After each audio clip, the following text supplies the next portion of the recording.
Birinci söz, bir inci söz. Bismillah. Rəhman və Rəhim olan Allahın adıyla. Allahın salamı dünya müsəlmanlarının üzərinə olsun. Mən dünyanı belə gördüm. Birdən 200-ə qədər səsli kitablar. 32-ci kitab.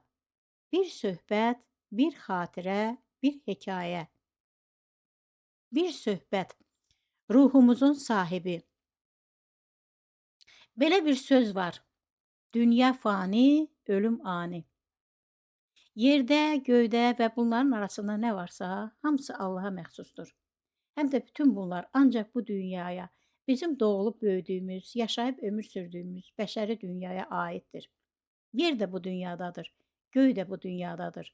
Dağlar, dərələr, dənizlər, çöllər də bu dünyadadır. Bizim bu dünyada görüb tanıdığımız, hər birini müəyyən mənada həyatımıza qatdığımız, hər nemətindən faydalandığımız hər nə varsa, bizimlə eyni bir dünyaya aiddir. Yəni biz özümüz də, ətrafımızda var olan hər şeydə dünya dediyimiz bir yaşam yerinə, yer adlı bir gəzəyənə, o gəzəyəndə ixtiyarımıza verilmiş yurd yerinə aiddir. Biz özümüz də Allaha aid olmaqla bərabər bəşər dünyasında Allahın qüdrətinin sübutu, gücünün və məharətinin daşıyıcıları kimi bir dünyada yaşayırıq. Və nə qədər ki həyatdayıq, biz özümüz də bu dünyaya aidik. Bizim bütün arzularımız, istəklərimiz bu dünya ilə, onun önümüzdə açdığı imkanlarla bağlıdır. Bizim bütün əməllərimiz də bu dünyada həyata keçir, bacarıq və qabiliyyətlərimizin nələrə qadir olduğunu görənlər də, onlara qiymət vermək, bəyənmək yaxud bəyənməmək ixtiyarına sahib olan insanların hamısı da bu dünyada bizimlə yanaşı yaşayırlar. Bəlkə bu baxımdan da bizə bəşər övladı deyirlər. Biz təpədən dırnağa kimi bu bəşəri dünyaya aidik. Biz bəşəri dünyada doğuluruq, burada ömür sürürük, oğul uşaq sahibi oluruq, ev tikirik, yuva qururuq, çalışırıq, müəyyən mala mülkə sahib oluruq. Ancaq bunların hamısı bu dünyaya aid olur. Bir gün biz bu dünyanı tərk edib getməli olduğumuzda hər şeyi arxamızda buraxıb gedirik. Çünki biz bu dünyadan özümüzlə heç nə apara bilmirik. Hər şey bu dünyada aid olduğu üçün elə bu dünyada da qalır. Allah dünyanı da, bizi də belə düşünüb, belə də yaratmışdır. Biz Allahı tanıyır, ona iman edir, bütün hökmlərinə də əməl eləməyə çalışırıq. Çünki möminik. Biz bu dünyanın gəldi-gedər olduğunu bilir, bunun belə olduğunu da qəbul edirik.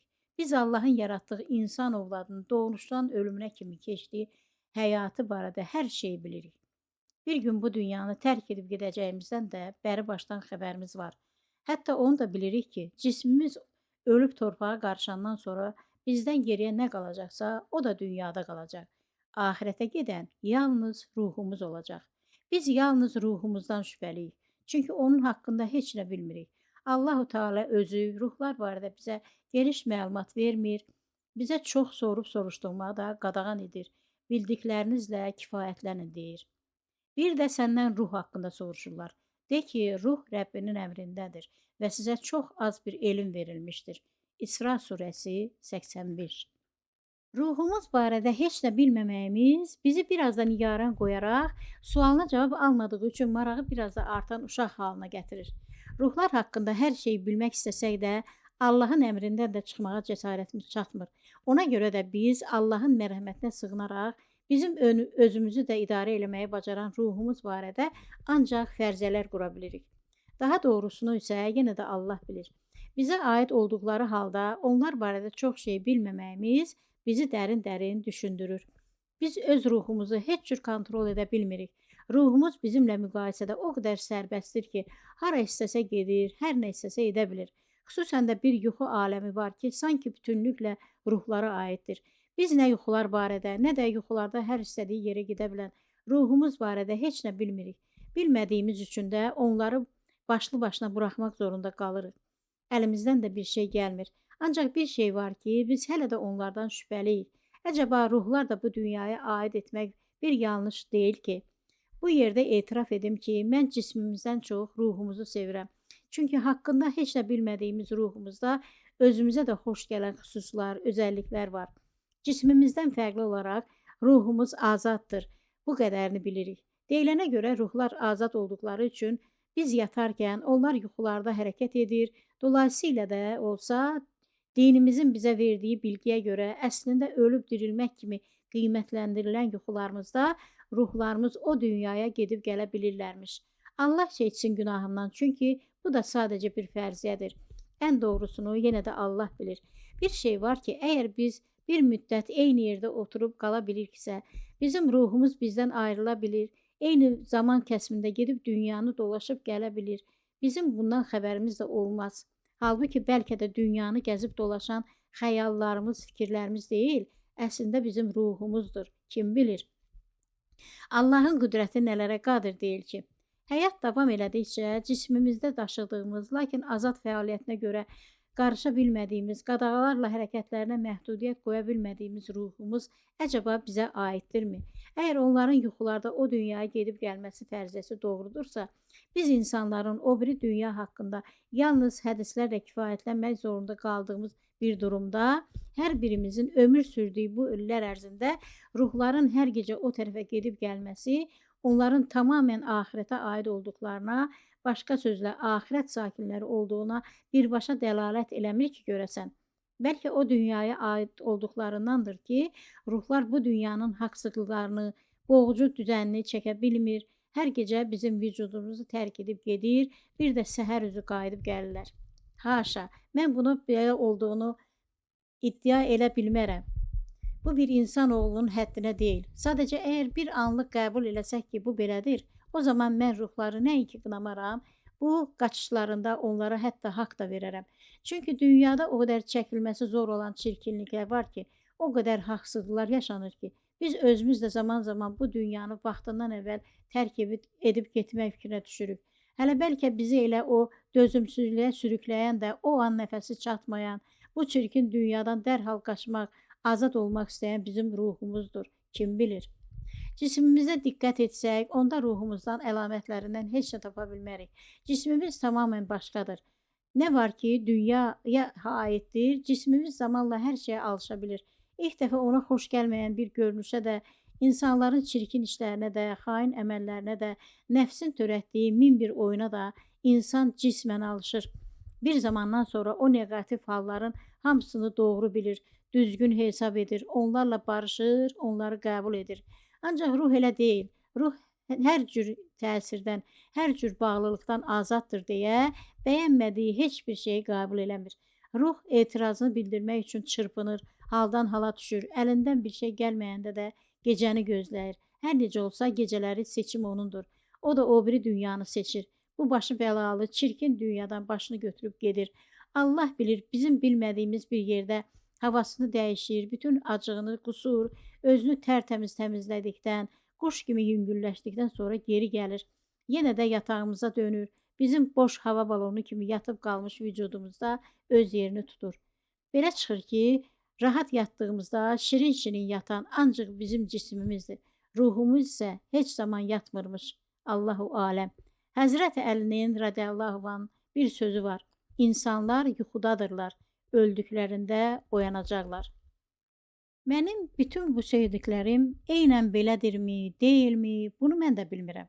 Ancaq hər necəsə, mən bütün vücudumda gözümlə gördüyüm surətimdən, boy-buxumdan, qaş-gözümdən, ağız-burnumdan, bir sözlə məni bu şəkildə var edən, ayaqda durmağım üçün Allahın verdiyi bütün əzalarımdan, o əzaları ki, mənə verdiyi üçün gündə 100 dəfə Allaha şükürlər edirəm, o əzaları ki, gündə neçə dəfə güzgüdə seyr edirəm, hər birindən zövq alıram, mən onların hamısından çox yenə də ruhumu sevirəm.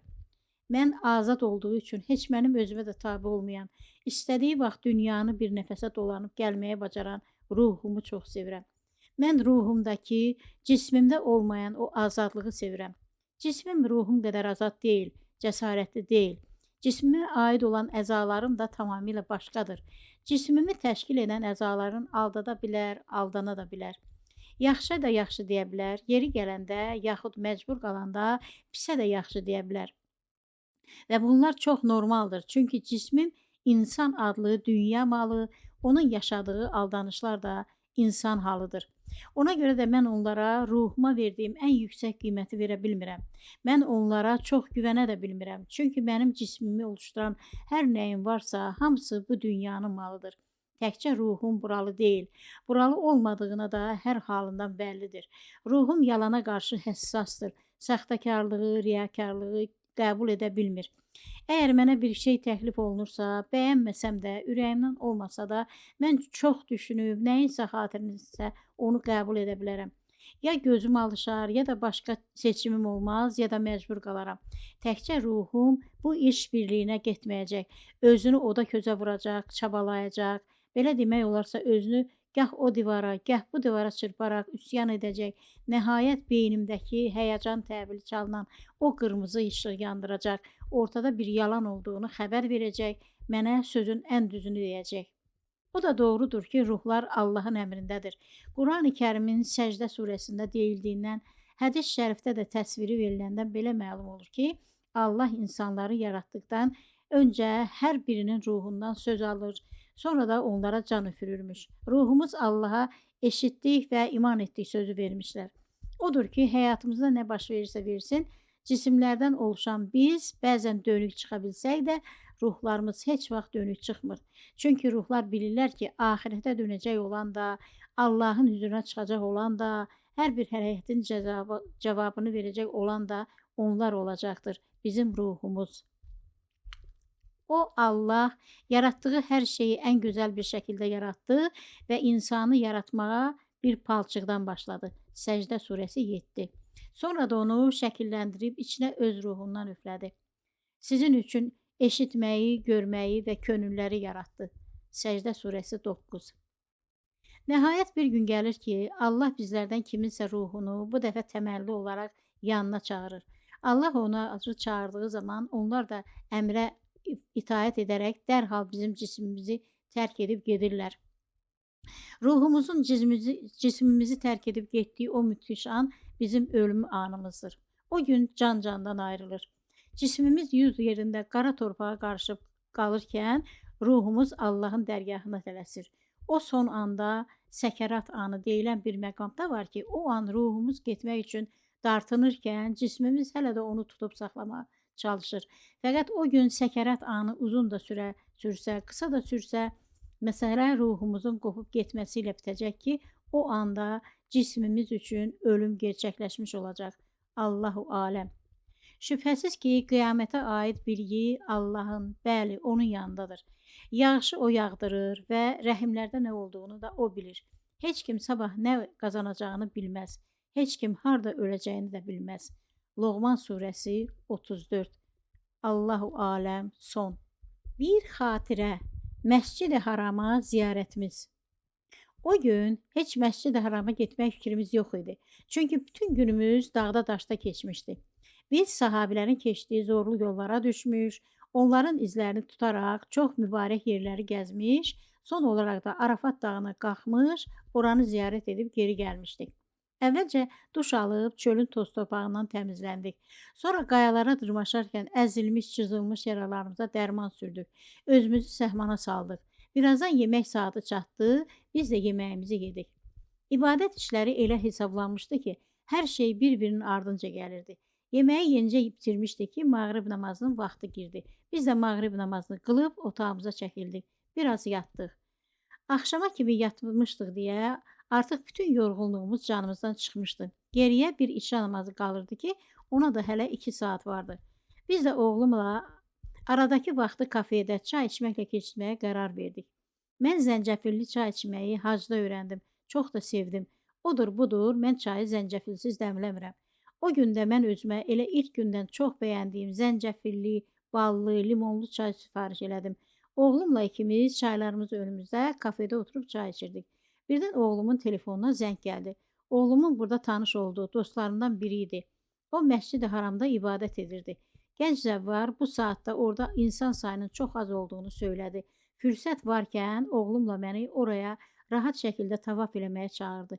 Məsələ belə idi ki, bu dəfəki hac ziyarətində insan sayı o qədər çox olmuşdu ki, biz hər ziyarətə getdiyimizdə keçilməsi mümkün olan bir sıxlıqla qarşılaşır, ibadətimizi ən ağır şərtlərdə yerinə yetirə bilirdik. Halbuki hamı kimi mənim də rahat şəkildə tavaf eləmək kimi, fürsət olarsa ürəyimdə bir niyyət tutub Kəbəyə əl sürmək kimi bir arzum da var idi. Ancaq nə var ki, insan həddindən artıq çox idi, mən hələ də bu muradıma yetə bilməmişdim. Qrupumuzda bu söhbəti eşidənlər də olmuşdu. İndi onlardan biri kimi o gənc də oğluma şəraitin uyğun olduğunu xəbər verirdi. Bu da ananı götür gəl, muradına çatsın demək idi. Oğlum məsələni mənə anlatdı. Biz də çayımızı yarda qoyub qalxdıq. Biz axşamın bu gec saatında Kəbəyə, ibadətə, yəni rahat-rahat tavaf eləməyə gedirdik. Halbuki biz masadan qalxanda mənim gözüm divardan asılmış televizorun böyük ekranına sataşdı və mən orada o gəncin dediyi kimi bir seyrəklik, bir asudəlik heç görmədim. Əksinə, insanlar tıklım-tıklım, itələşə-itələşə tavaf edirdilər. Həm də ekranın yuxarı küncündə yazıldığına görə bu görüntü də canlı idi. Yəni mənim bu gördüklərim orada da bu an baş verirdi demək idi. Mən nədənsə oğluma heç nə demədim. Bəlkə də onu həvəsdən salmaq istəmədim. Ondansa ekranda canlı yayın yazısına baxmayaraq mən bu görüntüdən başqa bir günə aid ola biləcəyinə inanmağı seçdim. Əgər məsələ belə olardısa, o zaman hər şey məntiqə də uyardı. Əksi halda ekranda gördüklərim mənim hər gün içindən keçməli olduğum bir sıxlıqdan başqa bir şey deyildi. Əgər gənc zəvvar adam hazır deyərək bizi ora çağırırdısa, deməli ekranda gördüklərimiz canlı yayın olmamalıydı. Bunun da ancaq belə bir açıqlaması ola bilərdi ki, gözümlə gördüyüm o görüntü başqa bir günə aid olmuş olsaydı, ancaq bu şəraitdə məntiq yerinə otururdu. Yoxsa ki, ekranda heç o gəncin dediyi kimi bir durum gözə dəymirdi. Biz bütün sutka boyu durmadan ziyarətçiləri gəh məscidə aparan, gəh də oradan geri daşıyan xüsusi avtobusa minib Məscid-i Harama gəldik. Gördüyümüz mənzərə bizi mat qoydu. Nəinki məscidin içi, hətta məscidin çöl tərəfi, hətta dörd bir yanı da insanlarla dolu idi. Belə görünürdü ki, insanlar İşa namazına qədər olan zamanı boş keçirtmək yerinə buraya toplaşmış, kimi nafilə namaz qılır, kimi Quran oxuyur, kimi də uzanmış halda zikir edirdi. Bizim belə bir mənzərə ilə qarşılaşmağımızda qeyri-adi heç nə yox idi. Çünki bizim hər günümüz belə keçirdi. Biz özümüz də dəfələrcə şahid olmuşduq ki, arada bir insan sayı az olurdusa da 10-15 dəqiqə içində Kəbənin ətrafı ağzına kimi dola bilirdi. Dörd qapıdan axın-axın gələn insanlar birazdan Kəbənin ətrafında keçilməz bir sıxlıq əmələ gətirə bilirdilər. Çox yəqin ki, bizi buraya çağıran gənc də belə olacağını bilmirmiş. Nəticədə məscidə gedən yolların hamısı insanla dolmuşdu. İçəri girmək nə qədər çətin idisə də biz artıq burada idik və deməli ki, hər necəsə içəri girməyə çalışmalı idik. Çox çətinliklə də olsa, biz axır ki özümüzü içəri sala bildik. Ancaq məsələ bununla bitmədi. Biz elə bu canlı divara dirəndik ki, nə birinci, nə ikinci, nə də üçüncü qatda pilləkəndən içəri addım ata bilmədik. Çarəsiz qalaraq dördüncü qata çıxdıq. Burada hələ də hərəkət eləmək imkanına malik olan bir axın var idi. Biz də o axına qoşulub getdik. Mən illər sonra o ziyarəti hər yadıma salanda düşünürəm ki, hər işdə bir xeyir var məsələsini boş yerə deməmişlər. Əgər biz o gün oraya gəlməsəydik, nə bu sıxlığa rast gələcəkdik, nə də çarəsiz qalıb dördüncü qata qalxacaqdıq. Halbuki o gecəki fərqli tavafın da öz yeri, öz üstünlüyü az deyildi. Əvvəla biz ilk dəfə bu yüksəklikdə, həm də açıq səmanın altında tavaf edirdik. Belə ki, bizdən aşağıdakı açıq alan ovucu kimi görünürdü. İnsan sıxlığının tən ortasında, üstü qızılı yazılarının projektorların gür işığı altında alışıb yandığı, Quran ayətləri ilə bəzədilmiş zil qara məxmərli örtüşü ilə Kəbənin əzəmətli heykəli dururdu ki, biz aşağıda tavaf eləmiş olsaydıq, bəlkə də heç bu gözəlliyi bu qədər rahat seyr edə bilməyəcəkdik. Aşağıdakı tavaf Kəbəyə yaxın olsa da, o tavaf insan sıxlığının içindən sağ çıxmaq qayğısı ilə müşahidə olunurdu deyə, biz hər istədiyimizdə Kəbəyə baxacaq durumda olmaya bilirdik. Halbuki burada da insan çox idisə də, biz hərəkət elədiyimiz halda bir yandan da Kəbəyə yuxarıdan aşağı balkondan baxar kimi baxır, o gözəlliyi də görə bilirdik.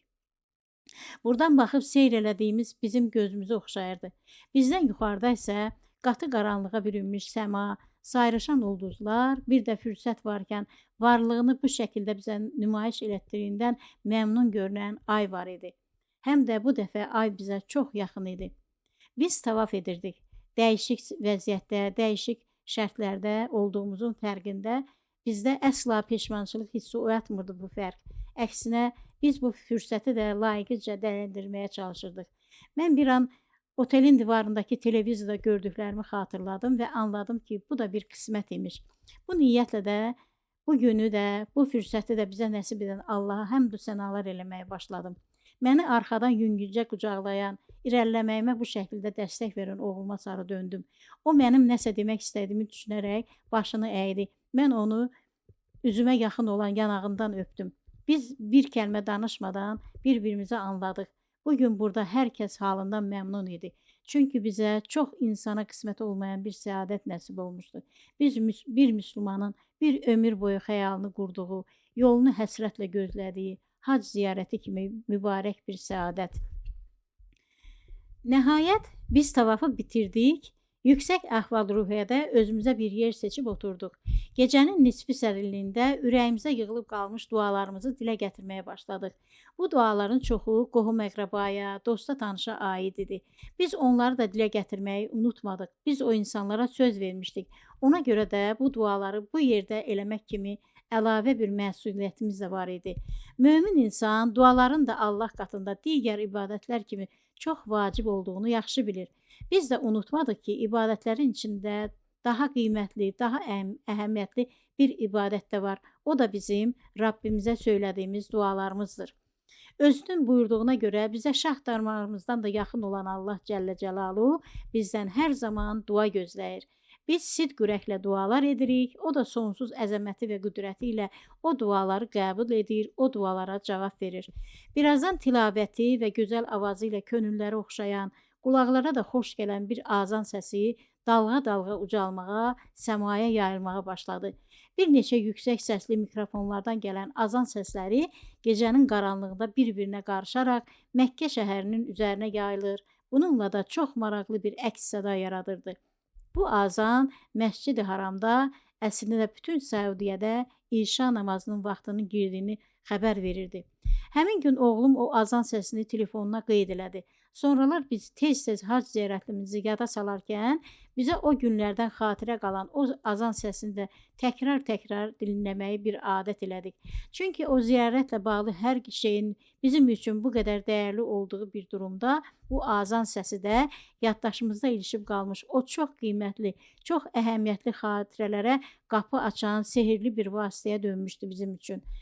Bugün bizə şirin yuxu kimi gələn, ancaq əslində gerçəkdən yaşadığımız o gözəl günlərə görə, yaddaşımızda qalacaq o xatirələrə görə bir ömür boyu Allaha şükr eləsək yenə də azdır. Sadəcə bir insan kimi bu dünyada var oluşumuzdan başlayaraq sahib olduğumuz hər şeyə görə, gəzdiyimiz, gördüyümüz, daddığımız hər nemətə görə o uca yaradana minnətdarlıq eləmək istəsək də, yəqin ki buna kəlmələr yetməz.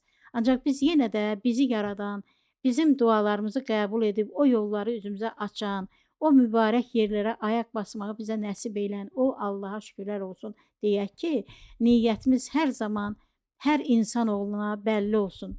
Allahım, həyatımız, ibadətlərimiz, namazlarımız, ölümümüz ancaq sənin üçündür. Odur ki, sonsuz həmd və sənaların yalnız sənə olsun, ya Rəbbim. Əlhəmdülillah, son. Bir hekayə, yuva. Sürəyya səhər yuxudan qalxanda yanındakı yatağı boş gördü. Deməli, Nəsib kişi artıq qalxmışdı. Sürəyya 3 gün öncə Nəsib kişinin ondan küsünü unutmuşdu. Odur ki, qalxıb əlini üzünü yudu, mətbəxə keçib çay qoymaq istədi. Bir də baxdı ki, çay da dəmlənib, hələ deyəsən qəhvaltı da edilib. Kranın altında bir-iki qab-qaşıq, çəngəl bıçaq vardı. Sürəyya onların küslü olduğunu, daha doğrusu Nəsibin ondan küslü olduğunu indi xatırladı. Ancaq yenə də özünü bilməməzliyə vurub, balkonda nəsə düzəltməyə çalışan ərini çağırdı. Sabahın xeyir, ay kişi, nə düzəldirsən yenə? Gəl çaydan, çörəkdən bir şeylər yeyək. Nəsib kişidən cavab gəlmədi. Sürəyya daha rol oynamaq istəmədi. Dedi, bu nədir? Hələ də mənimlə danışmayacaqsan? Uşaq deyilsən ki, gəl otur çay içək. Nəsib kişi əlində yonduğu çubuğu bir kənara qoyub içəri girdi. Elə məni də yandıran odur ki, məni uşaq yerinə qoydun, danladın, mənə ağır sözlər dedin. İndi özün tök, özün də iç. Axı mən sənə nə dedim? Daha nə deyəcəksən? Yuva dağıdan demədinmi? Bundan ağır söz olar? Hə, dedim. Yuva dağıtmadın mı? Bax, görürsən, Yenə də utanmadan təkrarlayırsan. Mən kimin yuvasını dağıtmışam? Quşların. A kişi, sən quşların yuvasını dağıtmadınmı? Niyə sözlərimə başqa məna verirsən? Sən söz eşitməyib quşların yuvasını dağıtdın, mən də sənə onu dedim. Nəsib kişi təzədən coşdu. A kişi, mən köpək oğlu pislik elədim. Mənim niyyətim onlara bir rahat şərait yaratmaq idi də. Mən nə bilim bu külbaşlar yuvanı qoyub qaçacaqlar. İndi oldu da. Məni yandıran odur ki, sən mənə o quşlar qədər qiymət vermədin. Məni ağ yudum, qara sərdin. İndi məni rahat burax, zəhləmi tökmə. Sürəyyə artıq dediklərinə çoxdan peşman idi. Ancaq özü də bilirdi ki, hirsinin soyması üçün, o deyilənləri unutması üçün Nəsib kişiyə zaman vermək lazım idi. Ara düzələcəkdirsə də, oğlanları, nəvələri gələndə düzələcəkdi. Əslində Nəsib kişinin oğlanlarına da acığı tutmuşdu. Çünki o söhbətdə hamısı analarının tərəfini tutmuşdular. Ancaq nəvələri başqa idi. Hər nə olsaydı da Nəsib kişi nəvələrindən keçə bilmirdi. Onların şirin dillərinə, dadlı söhbətlərinə qarşı dura bilmir, onların xatirinə hər şeyi unuda bilirdi. Belə məqamlarda da Sürəyya söhbətə qarışa-qarışa barışığa yol açır, Nəsib kişini yumşalda bilirdi. Sürəyyanın Nəsibin qəlbini qırdığı o məsələ 3 gün öncə olmuşdu. Ancaq ondan da 2 həftə öncə bu məsələyə səbəb olan o maraqlı hadisə baş vermişdi. Sürəyya çox təmizkar qadın idi. Hər tərəfi silib süpürər, təkcə evin deyil, balkonun da təmizliyinə diqqət edərdi. Bir səhər o balkona çıxdı. Balkonun məhəclərinə bərkitdiyi, içi müxtəlif gülçiçəklə dolu olan dibçəklərdən yerə torpaq töküldüyünü gördü. Birinci gün səsini çıxartmadı. Nəsibə heç nə demədi. Süpürgə ilə torpağı süpürüb götürdü. Bu hadisə 3 dəfə təkrar olandan sonra Sürəyya da acı dilini işə salaraq istintaq aparmaq qərarına gəldi. Bu işdə içəridə televizora baxan Nəsibi günahkar bilib səslədi. Ay kişi Nəsib, bir çölə gəl görüm ey. Nəsib kişi qalxıb gəldi. Nədir? Nə olub yenə? Bunu sən eləmsən? Nəyi? Görmürsən, dibçəklərin torpağı bütün balkona dağılıb. 3 gündür yığışdırıram, yenə də tökülür. Sən burada nə eləyirsən ki, belə olur? Nəsib kişi maraqla ətrafa baxıb dedi. Mən heç nə eləməmişəm. Bilmirəm burada nə olub. Sürəyya əsəbi halda dedi. Yaxşı, sən eləmədin, mən eləmədim. Bəs kim elədi? Nəsib kişi özündən çıxdı. Ay rəhmətliyin qızı, dünyada nə olsa məni günahkar eləyəcəksən. Bir dəfə də mənə inan da, sənə deyirəm ki, xəbərim yoxdur. Sürəyya geri durmadı. Nəsib, gəl məntiqlə düşünək. Burada ikimiz yaşayırıq. Bir sənsən, bir də mən. Bəs mən səndən görməyim, kimdən görüm? Bütün günü burada nələrsə eləyirsən, dolabın altını üstünə çevirirsən, töküb töküşdürürsən. Yəqin güllərin dibini də sən eşələmsən də. Mən başqa nə düşünüm? Nəsib kişi birdən var səsini başına atıb bağırdı. Ay kişinin qızı, dedim ki, mən eləməmişəm. Elə bu vaxt onların ikisinin də başının üstündən bir böyük göyərçin pırıltı ilə uçub getdi. Onun hardan uçduğunu görən ər-arvad hər şeyi bir anda anladı. Nəsib kişi keçən il Sürəyyanın çiçəkləri üçün balkonun divarına da aypara şəkilli dibçəklər vurmuşdu. Sürəyya da oraya nanə əkmişdi. Bu il çiçəklər əkəndə Nəsib kişi evdə olmadı, Sürəyyanın da o dibçəklər əli çatmadı. O vaxtdan da o dibçəklər boş qaldı. Onların içində quru torpaqdan başqa bir şey yox idi. Sən demə, yazın gəlişi ilə özlərinə yuva qurmağa başlamış quşlardan bir cüt göyərçin, nə vaxtsa bu yaşıllı ər-arvadın balkonundakı o boş dibçəyi özləri üçün yuva seçmiş, oraya bir yumurta da qoyublarmış. Nəsib kişi səsini başına atıb bağıranda da, yəqin ki, neçə gündür özünü rahatlayıb yumurta üstündə oturan göyərçin o səsdən hürkərək oturduğu yumurtanın üstündən fırlayıb uçdu. Yaşlı ər-arvad oradakı yumurtanı da elə həmin gün gördülər. Ayağının altına kətil qoyub yuvaya baxan Nəsib kişi orada bir çilli yumurta olduğunu gördü və bu xəbəri Süreyyaya nədənsə səsini qısaraq söylədi. Ay ərvad, bu quşlar burada özlərinə yuva qurublarmış, Gəl qalx bura sən də bax, orada bir çilli yumurta da var. Sürəyya da qalxıb dibçəyin içinə baxdı. Orada sevimli, çilli bir yumurta var idi. Qadın sevinə-sevinə ərinə dedi. Sən Allahın işinə bax, quşlar bu qədər evlərdən təkcə bizim balkonumuzu seçiblər. Vallah burada bir xeyirli əlamət var, ay kişi. Hə, elə deyirlər. Bura qədər hər şey yaxşı gedirdi. Yaşlı ər-arvad özlərinə yeni məşğuliyyət tapmışlar. Hər səhər oyanan kimi ilk işləri balkona çıxmaq, yuvada oturub qorxa-qorxa onlara baxan göyərçinə tamaşa eləmək, onunla xısın-xısın söhbət eləmək olurdu. Yerin rahatdırmı? Bala çıxardacaqsanmı? Biz sənə mane olmarıq, qorxma. Bizə güvən, rahat ol, yumurtandan da müğayət ol. Görünür göyərçin onların səs tonundan niyyətlərinin xoş olduğunu anlamışdı. Daha onlardan qorxmur, çəkinmirdi. O qədər ki, bu yaşlı ər-arvad artıq çaylarını da balkonda göyərçinin valideyn borcunu necə fədakarlıqla yerinə yetirdiyinə tamaşa edə-edə içirdilər. Çox çəkmədi ki, bir-birinə göstərdikləri bu güvən sayəsində Sürayya ilə Nəsib kişi daha bir fakta şahid oldular. Sən demə onların yuvada eyni quşun oturduğunu düşündükləri də yanlış imiş. Belə ki, günlərin birində balkonun altında bitən ağacın ən hündür budağına daha bir göyərçin qondu. Orada oturduğu müddətcə o dilində nəsə qığıldatdı, yuvadakı quş da ona cavab verdi. Aralarında nə danışdılar, nə anlaşdılar, bilən olmadı. Ancaq biraz keçmişdi ki, yuvadakı göyərçin uçub harasa getdi. Ağacın budağındakı quş da gəlib yuvada onun yerini tutdu. Qocalar hər şeyi anladılar. Bu quşlar biri ana, biri də ata imiş.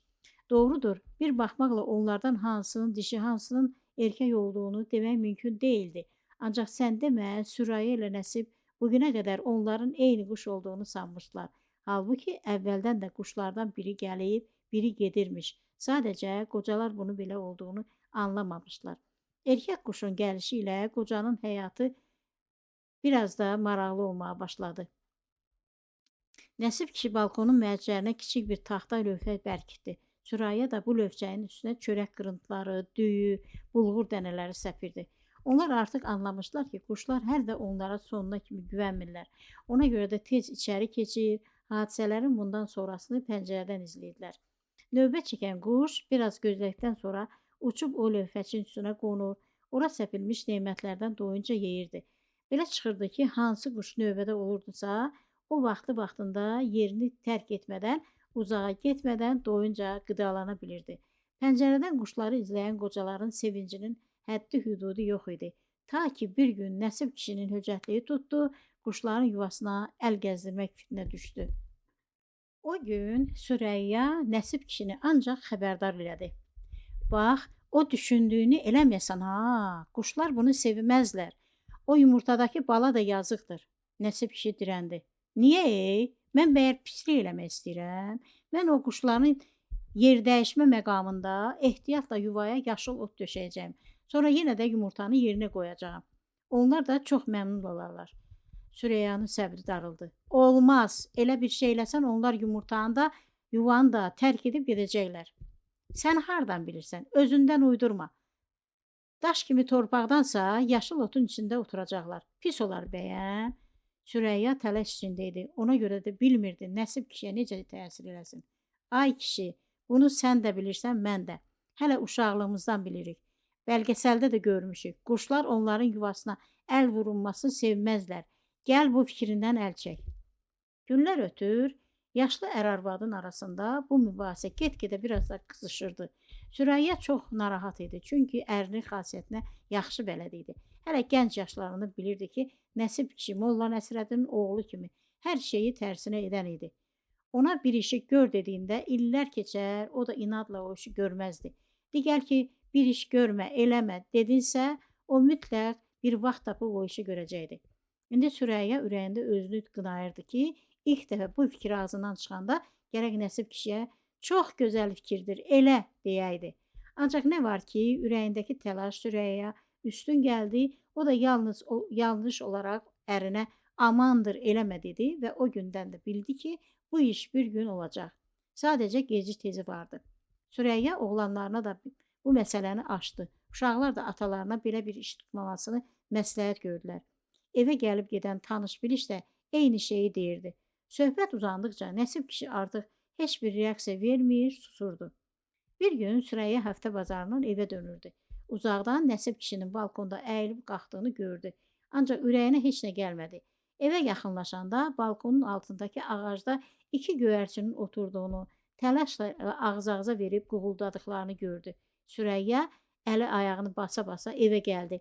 Nəsib kişi hələ də balkonda idi. Oradan Sürəyyanı səslədi. Elə deyinirdin. Gəl bax, gör necə gözəl şərait yaratmışam. Sürəyyanın ürəyi qopdu. Əvəzində Nəsib kişi sevinç içində içi yaşıl otla döşənmiş dibçəyi ona göstərdi. Doğrudan da gözə xoş gələn yuvanı yenidən yerinə asdı, yumurtanı da astaca yerinə qoydu. O gün şər qarışana kimi quşlardan heç biri yuvaya yaxın gəlmədi. Orada onların yolunu gözləyən, artıq yəqin ki soyunmağa başlayan yumurtanın üstünə oturmadı. Tutduğu işdən çox böyük həyəcan keçirdən, dəqiqə başı balkona girib çıxan Nəsib kişi də peşman olmuş, peşmançılığını da quşlara ağzından gələni deməklə ört-basdır eləməyə çalışırdı. Ay yaxşılıq bilməzlər. Sizə pislik eləmişəm ki, gəlin girin xarabanıza da. Yumurta soyuyacaq axı. Siz necə valideynsiniz? Mənim acığıma belə eləyirsiniz. Nə elədim mən sizə? Bilə-bilə belə eləyirsiniz. Məni Süreyyanın ağzına salmaq istəyirsiniz. O sözləri dediyi vaxtda pəncərədən quşlara baxan Süreyya içəridə göz yaşlı tökürdü. O ağacın budağına məzlum-məzlum baş-başa vermiş quşlara baxır. Onlardan da çox yuvada soyumaqda olan yumurtanın dərdini çəkirdi. O yumurtanın soyuması onun üçün bir ölüm idisə də, bu qoşa göyərçin üçün də övlad itkisi kimi böyük bir faciə idi. Bunu bəlkə də özünü yeyib tökən Nəsib də artıq anlamışdı. Ancaq artıq nəyisə dəyişmək üçün çox gec idi. O gün Süreyya küstü Nəsibdən. Nəsibdən də çox bu hadisənin qarşısını ala bilmədiyi üçün özündən də küstü. Neçə gün nə dindi, nə də danışdı. Yemək pişirdi, ancaq özü yemədi. Çay dəmlədi, ancaq özü içmədi. Nəsib də günahını anladığından elə hey quşları söyüb batırır, onu peşman elədikləri üçün onları qınayırdı. Süreyyanı ən çox göynədən göyərçinlərin özlərini aparmaları idi. Onlar hər səhər gəlir, ağacın budağına qonur, orada qovuldaşa-qovuldaşa gözlərini yuvaya tikib dururdular. Ancaq şər qarışandan sonra uçub qarşıdakı evin damına qonur, oradan da yuvaya baxmağa davam edirdilər. Onlar özlərini belə apardıqları sürəcə Süreyyanın gözünün yaşı qurumurdu.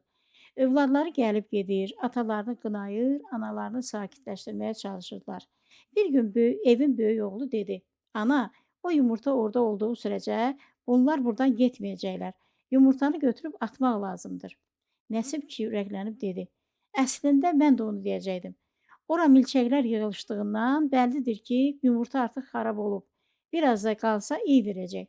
Mən də deyirəm ki, götürüb atmaq lazımdır. Ancaq ananın qorxusundan qərar verə bilmirəm." Nəsib bu sözləri ilə özü də bilmədi ki, Süreyyaya nə dağ çəkdi. Süreyya həmin o gün gözünü yumdu, ağzını açdı. Nəsibə çox yeriləmiş, o dağıdan ifadəsini də o gün işlətmişdi. Ertəsi gün Nəsib kişi lax yumurtanı ehtiyatla yuvadan götürdü, onu qarşıdakı damdan hər şeyi izləməkdə olan bir cüt göyərçinin gözü önündə aparıb yolun kənarındakı yaşıllığa qoydu. Nəsib kişi yenicə evə gəlmişdi ki, quşların uçub həmin yerə qonduqlarını gördü. Onlar orada yumurtanın ətrafında dönüb dolaşdılar, o yan bu yana gəzdilər, qoğuldaşdılar, sonra uçub getdilər. O gündən o göyərçinlər bir daha bu tərəfə gəlmədilər. Allahın yaratdığı bu dilsiz ağızsız quşlar o gün növbəti dəfə insanlara güvəndiklərinə görə peşman olmuşdular. Son.